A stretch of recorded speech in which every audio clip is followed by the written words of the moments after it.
And welcome back, everyone. Welcome back to another month and edition here of the KSL, the Korean StarCraft League month or week edition number 88. Week number 88.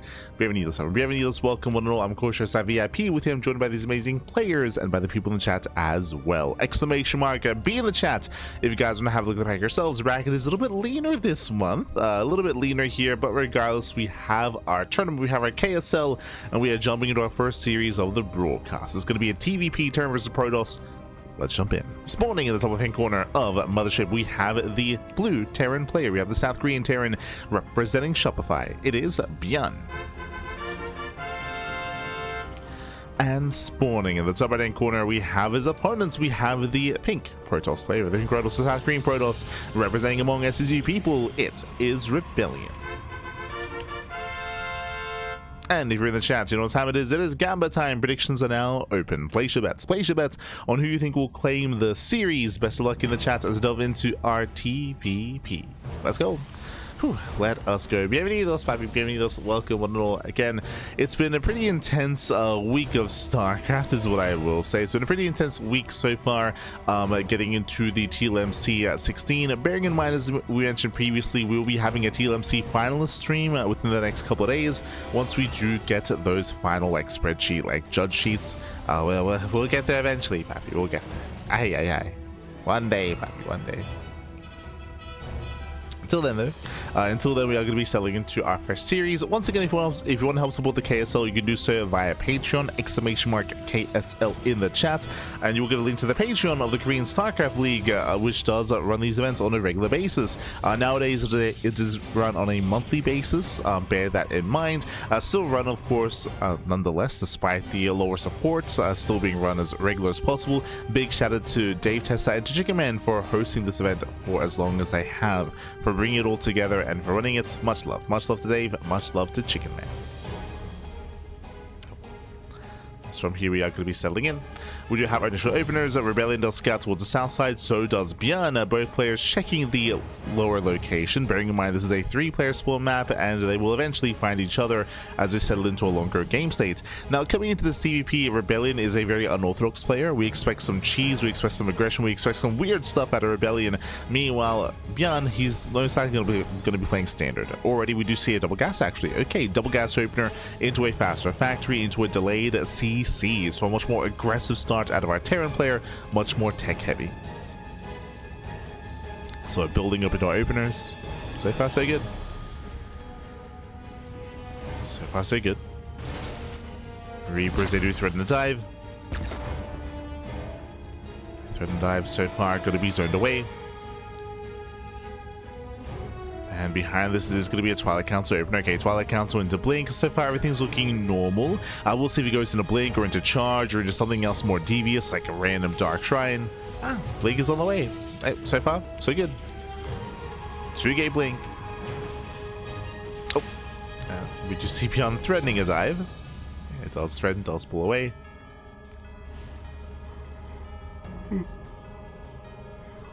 Looking for a way in. And waiting for his follow-up. We have our early Cyclone, early Medevacs. We mentioned earlier with the double gas opener. Double gas means earlier Cyclone play. So ByuN can start reactive and start to threaten the initial army units here of ReBellioN. Meanwhile, we have a third Nexus. Okay, I was emphasizing earlier that we expected some aggression out of ReBellioN, but no, this is the greediest build you can go for. 2-gate Blink into a third. Very greedy build here from our Protoss player. And here comes ByuN to punish. Oh boy.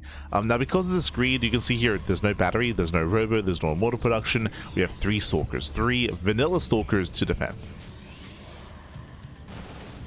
And we get the lock on. Okay, did I say 3? Never mind, 5. Okay, we have 5 stalkers. Army comes over behind, gets 1, gets 2. 2 stalkers go down. 3 stalkers left. ReBellioN, he will defend, but he does bleed out a lot of stalkers. Okay, that's 2 stalkers going down. At the same time, double Reaper into the main base mineral line. Probe's going to be falling. ReBellioN was distracted. Cyclone Drop comes back in. Getting it to 5 probe kills already. Ooh. It doesn't quite kill the Stalker. Not quite, but another probe goes down. It's getting out of hand. It's getting out of hand. Blink is finally done. ByuN pulls away, and ByuN, he will save the medevac. It saves the Medevac, saves the Cyclone, has 6 probe kills, very nice damage here by ByuN, and this greed after ReBellioN is punished. Remember, ReBellioN, he went for a low gateway count onto a very fast Nexus, into a greedier build, but upon losing 6 probes, has lost that what should have been economic advantage. As ByuN is not done, now moving out with his own Raven, going for auto turret harass. Back at home he's building up his bio. We have our initial tanks, Marines, second tank is going to be on the way. A bit of a supply block there for ByuN does delay the second tank, but overall he should be secure. Now ByuN is cutting corners, we could be seeing bunkers here just to fortify ourselves, but because ByuN knows that there was a faster third base, ByuN, he knows that he is safe to skip his bunkers. So he does skip. Again, there just aren't enough stalkers to really threaten ByuN. Raven into the third. Quick reaction here by ReBellioN. Very nice. Let's have a quick reaction. Mining is delayed. Yeah, delay some mining. We're building up on 2 bases, and we're really just expecting ByuN to commit on a 2-base push. Again, he's already ahead. It's going to be up to ReBellioN to delay the push or to backstab, right? To try to backstab and try to counterattack as the army gets across the map. There is potential, of course.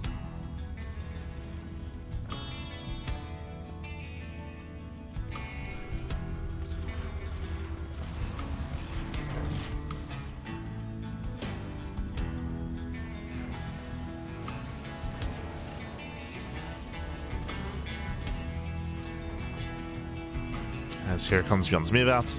He will be expanding, so ByuN is not going for a 2-base all-in. I wouldn't blame him, to be honest, if he did pull the boys and committed a little bit harder to this, just to try to capitalize on his earlier lead.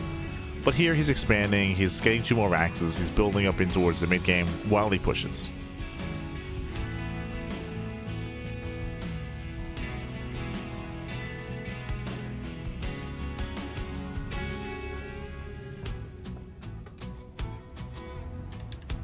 Here comes that move out. ReBellioN, he attempts to delay. Behind this, we have charge on the way, +1, working on the Zealot, working on a gateway heavy composition. Oh, the anti-armor still though. Yeah, the armor shred on the Zealots connecting with every single one. Ay. Charge, I'll say cannot engage. They're gonna try, they have to. Charge is just not finishing. It's just not finishes up. Nice target firing here on the Stalkers. Just the one volley. Yeah, just the one volley though. And ReBellioN holds.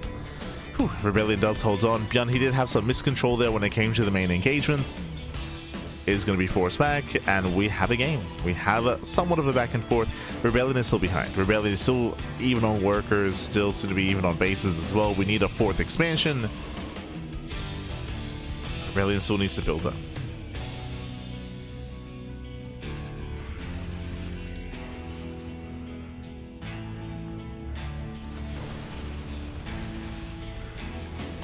As he attempts to collapse him from behind. Against with the army. ByuN sims in, kites the army into the minefield. Oof, mine shots going up. A lot of zealots go down. There's still 2 of the mines left. Still 2 mines left over. Once again, collapsing in. Here come reinforcements. ByuN still applying pressure, so still just trading. And pre-storm or pre-splash damage, ReBellioN is in trouble here. That's a full of wind mines. Here comes the bait. It is going to be Colossus. Colossus on the horizon. Army gets turned away. We're going for the Twilight Council. Once again, trying to bait the army into the minefield. Speaking of, ooh, 2 mines connect. That's a lot of mines connecting. Most of the charges go down. And it's only Stalker. These Stalkers are so vulnerable. They're so fragile. Against a Marauder heavy composition, and ByuN can just stim. Yeah, he can stim, and he can win. Takes down the Stalkers one after the other. Takes down the Immortal as well. And ReBellioN, he has nothing left. And again, this all just came down to the early game. As we mentioned, it was just a brutal start for ReBellioN to lose 6 probes, to lose 2 Stalkers, to lose momentum early on, and to be stuck behind. The pressure was on ReBellioN to recover, but he never quite did. Yeah, never quite did. With that, ByuN, he busts into the natural, takes down the mineral line, and there's just nothing left.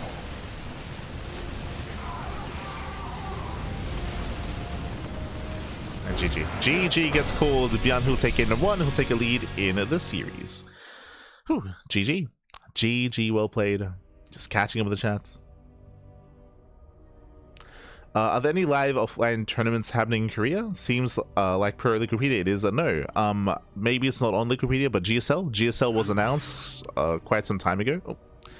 GSL was announced, so GSL is going to be, what, end of April? GSL is running all of May. Yeah, Season 1 and Season 2 of GSL were announced. Dates were specified a couple of days ago. So if you're unfamiliar, GSL is, of course, happening. The GSL qualifiers are this week, actually. They're this week. We have the GSL qualifiers. Is that offline the entire time or just part of it? Just part of it. If you missed out on the podcast, I recommend tuning into the podcast, but as we go over it. But it is semifinals onwards that is offline. The round of 12 is going to be online for GSL. And Season 3 is dependent on support on Patreon. So if you want to support GSL, if you want to help fund Season 3 of GSL, then Patreon is the place to be. Season 1 and Season 2 are already confirmed. But here we go. Here we go. We're jumping into our second game here of the series. And spawning in the top left-hand corner of Winter Madness, we have the blue Terran player. We have the blue Terran. We have the South Korean Terran representing Shopify. It is ByuN. And spawning in the bottom right hand corner, we have his opponent. We have the pink Protoss player. With the pink Protoss himself representing among his two people, it is ReBellioN. Let's go. Let us go. There's also GSL CK, which we have been live casting for the past 3 months. It's GSL CK. We have been live casting. And again, the GSL qualifiers are in a couple of days. We have to decide if we want to cast it. We have the option to.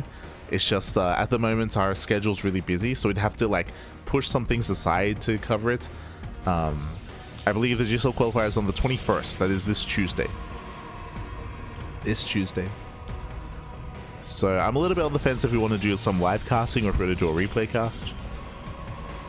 Obviously, we do replay cast every time at least, just because no one else does it. No one else casts the GSL qualifiers. So if we don't do it, no one does. But on the fence whether we should do it live. Bearing in mind that if we do the live cast, it's going to be on Soup. It won't be on Twitch. Just like GSL CK. It will be on Soup. So that is why we have to deliberate whether it's worth it or not. Cast on Soup. Oh, Canada, let's go! As we're going for a Forge Expand? Interesting. Okay, so we do have an interesting opening here by ReBellioN. No cannons across the map, but bear that in mind. So we are going for a quote-unquote safe opener. Typically, a Forge Expand means you want to defend with the bare minimum, and it leads into something more sinister. The 2-gate follow-up is really weird to me, though. Like, because of the 2 gateways, do we intend on going into gateway aggression? Are we going for, like, +1 into a charge all-in? Like, typically, if I see a Forge base opener in TvP, I would assume, like, Cybercore into Stargate, into Fleet Beacon, into, like, a carrier rush, right? But the 2-gate setup here, I mean, obviously it denies scouting. True. +1 armor is revealed. That screams charge. That screams zealots. You can see the Reaper trying to knock himself in. Trying to get over the wall.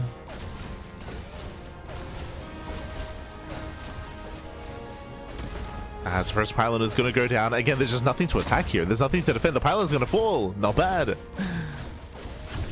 Gets a pylon. Getting value. Getting damage done. Pushing onto the pylon.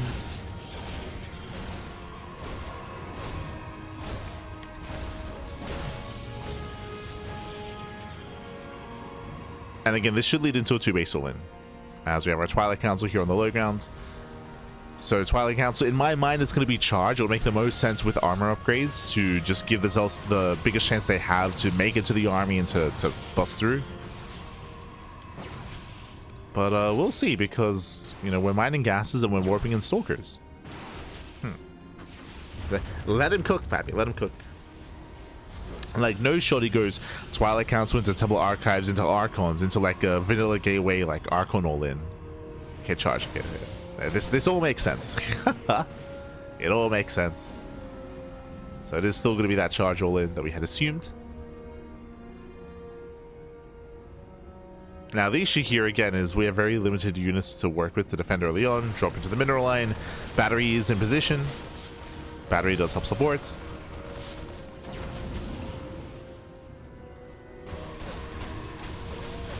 The Reapers, they confirm extra gateways, and they confirm the upgrade, of course, so he knows. And ByuN, he's fully aware. Now, ByuN should not push into the Protoss. He should be taking a defensive stance. There we go. Bunkers are being thrown down. Bunkers, tank lines. I wouldn't even be opposed to a second bunker, to be honest. A second bunker and walling off the natural. Ah, ReBellioN expands, though. Never mind. And ByuN should confirm. So once ByuN sees that there's a third base, then that should, of course, trigger ByuN to get his own, build up into his own mid-game as well. As we're going into +2. This is weird. Yeah, now I'm a little bit more perplexed as to what's going on. Like, usually I'm used to seeing just like these 2 base all-ins with fast forge, with upgrades, with charge. But now we're building up into the mid-game. Like, ReBellioN, he's taking gases. If this was an all-in, we would not need this much gas. So we've got a lot of gas here in the bank. From here, with all this gas, we can go into a Temple Archives, into like Storm, for example. Blink is on the way. So we're just building up into the mid-game. Okay, sure. I mean, the advantage here of coming into the mid-game in this kind of way is just faster upgrades. Really fast +1 armor, really fast +2 armor.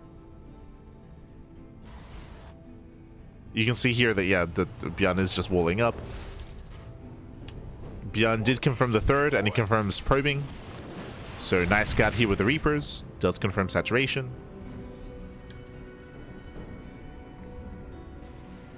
ByuN is aware.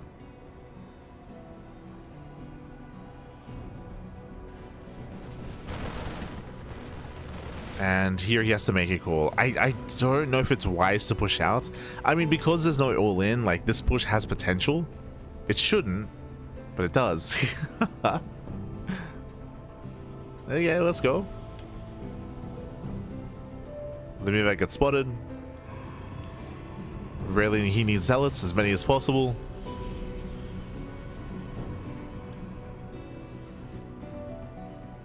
I don't know if it's going to be enough here. +2 will be done in time. And with that extra upgrade, we'll see if it's going to be enough. Can ReBellioN get on top of the tanks? Ah, ByuN does siege. Yeah, ByuN, he gets in position. Ooh, he's already sieged up. I mean, ReBellioN can't engage now. He's going to go for it. Does go for the dive. The mine shots. Yeah, one shot goes off. Tanks are exposed. Never mind, zealots don't break through. There just aren't enough zealots here. There just aren't enough charge lots. And with that ReBellioN, he will lose everything. Yeah, he'll lose everything here. Losing all of his stalkers. Does barely hold on. But the tanks, they punish the stalkers. Oh god. Yeah, there just is not enough gateway units here. Takes out one tank. He gets one. There's still 2 more. And we just rally. Yeah, we just rally across the map. This is a really awkward build here from ReBellioN. Just very, very awkward. Set up for early upgrades, but didn't go for an all-in. Didn't go for any kind of timing attack. Got into a third base, but with like a low army count. It was an odd one. Took his gases, which likewise also delayed any kind of warp gates, or sorry, I should say any kind of gateway warp ins. If the goal was to go mass charge lot. Now with that, ByuN is breaking through. He's breaking through, takes down the gateway army, busts into the third. Oh, yo, we can just keep going. That's only 4 zealots. We just keep going, pappy. Yeah, just no fear. No, GG gets called, and ByuN will claim the series 2-0, advancing on to the next round. GG. GG, well played. A very quirky build here from ReBellioN. I want to say that maybe the reason why he expanded was a reaction to the scouting. ByuN was able to confirm, of course, was able to delay, was able to get eyes on the gateways. So maybe ReBellioN was trying to blindside him and mind game him by expanding and actually taking up into the mid game. In my mind, that's the only thing that makes sense, is that it was just mind games and he was hoping that maybe ByuN would overreact and wouldn't rescout. But ByuN, he saw the third, right? He saw the third and he saw the probing as well. Like, that was a really big moment for ByuN when he scouted across the map, and that let him know that he could push. That let him know that he could attack, because he confirmed, oh, you're just going, you're expanding, you're saturating, you're actually building up into like a macro game. That means I can be active. So I feel like part of this build was designed to, again, just force an overreaction and force the Terran player to be overly defensive. And GG well played. With that, ByuN does claim the series, does advance on, and let's catch up on the rest of the bracket. Let's go. Let us go.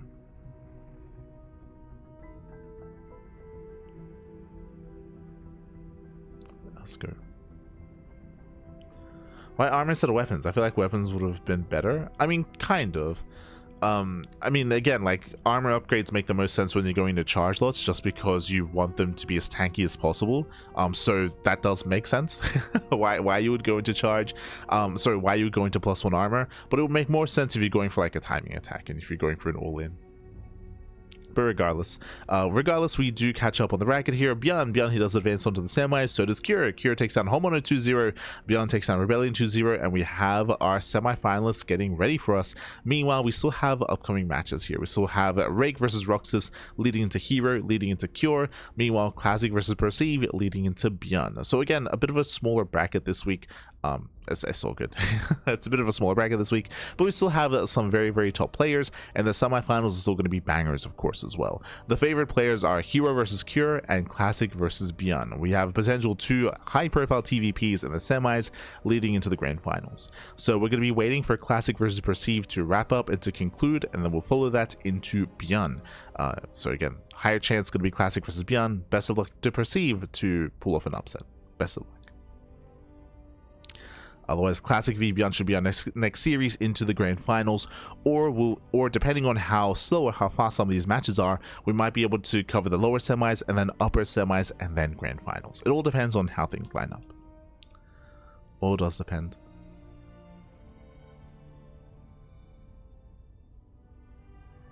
So ReBellioN trying to scam ByuN, in my mind, that makes the most sense. Like, it's for like seeing how the game played out, it feels like he was trying to blindside ByuN.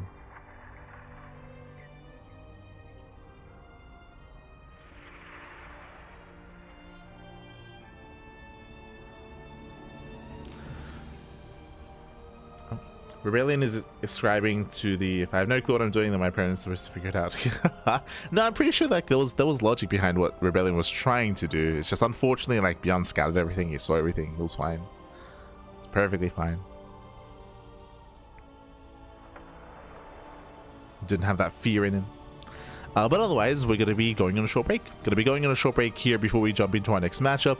Once again, when it comes to our schedule this weekend, we're going to be live later on tonight with Master Swan Open, and tomorrow we're going to be live with Sparkling Tuna Cup as well. Once again, our coverage of the TLMC 22 finalists will be dependent on whether or not we get the judge sheets. So it's either going to be Sunday morning, Monday morning, or sometime during the week itself, just as a heads up. Likewise, GSL qualifiers are going to be this week on Tuesday, and as I mentioned before, we are on the fence whether we should cast them live. Once again, when it comes to live coverage of GSL qualifiers, if we do cover it live, it's going to be over on Soup. It's going to be on the Soup platform, so that does mean we get less viewers. It does mean that is going to be the downside. We'll still be able to host like the rebroadcast later on Twitch and YouTube, but I mean, it might just be better to just get the replays and just have like a more like brief and a more like concise broadcast with the replays instead. We'll see. We'll figure it out. And even if we do like a replay cast, we have to like try to fit it in. I feel a little bit bad because we've been pushing back like StarCraft Evolution so much. We've been pushing it back like an entire month just because so many events have been popping up, right? With TLMC, with GSL. So StarCraft Evolution broadcasts have been pushed back further and further, and if we do cover GSL qualifiers, then it's going to push it back again. It's gonna we just keep pushing it back, pappy. as this week is a week of qualifiers. We have GSL qualifiers and we have RSL qualifiers this week as well. Oh, the qualifiers.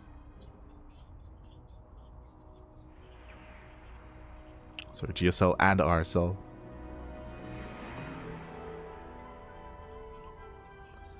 So we have to figure out how to fit it all in as best we can, while also covering like other events we have like obligations to, right? Like Kung Fu Cup and Water DCV Mondays and Pigster Cups and Tuna Cups.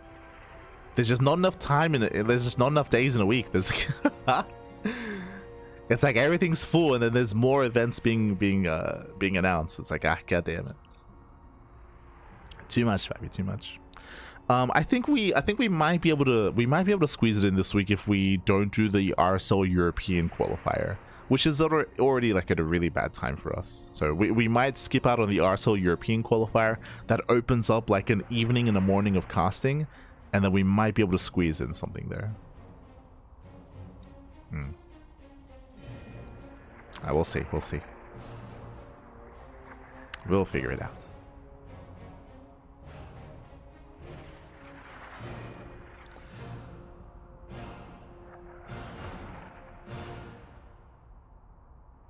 No mistaking, armor is a better upgrade if you're playing against Mass Marines. Yes, it is. It is. Like as we mentioned, like the armor upgrades are more ideal when you're when you want to like engage with the army. It also is better just because it applies to every attack that the Marine has. So the Marine with the higher attack rate, like armor, is more beneficial against. But regardless, we are going to be going on a short break. And when we come back, we'll have our next series. Again, should be ByuN versus Classic, but I mean, upsets are possible. True. Could happen. We just got an update. Rake did take down Roxas 2-0, so we have a hero versus Rake in the upper portion of the bracket. I believe Chicken Man is covering that series, so we're gonna let Chicken Man cover the hero matches. We'll be waiting here with Ome ByuN. But we'll see you soon. We'll see you soon after the break. See you soon.